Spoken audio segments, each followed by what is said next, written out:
ఇప్పుడు మీ చారిటబుల్ ట్రస్ట్‌లో చాలా మంది స్టూడెంట్స్ ఉన్నారు. స్టూడెంట్స్ యొక్క పేరెంట్స్ ఎలా ఫీల్ అవుతూ ఉంటారు?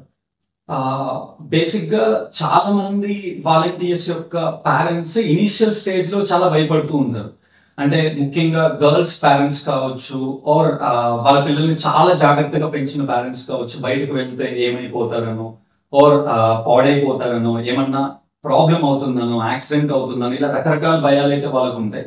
కానీ ఎప్పుడైతే వాలంటీర్స్ జాయిన్ అవుతారో, సో జాయిన్ అయిన తర్వాత వాళ్ళ పిల్లల్లో మార్పుని పేరెంట్స్ గమనిస్తున్నారు.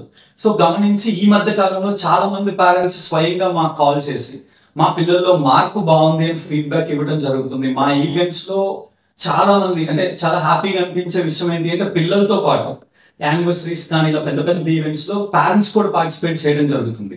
ఇనీషియల్‌గా భయపడినప్పటికీ తర్వాత స్లోగా వీళ్ళ ఇంపాక్ట్‌ని చూసి వీళ్ళలో ఉన్న మార్పుని చూసి పేరెంట్స్ కూడా ఈ కార్యక్రమాల్లో పార్టిసిపేట్ చేయడం అనేది నిజంగా మాకు చాలా పెద్ద అచీవ్‌మెంట్ లాగా మాకు అనిపిస్తుంది. గ్రేట్ అండి. అండ్ అంటే పేరెంట్స్ నుంచి ఇంత మంచి ఫీడ్‌బ్యాక్ రావడం, వాళ్ళ పార్టిసిపేషన్ ఉండడం అనేది ఇట్స్ లైక్ గుడ్ థింగ్.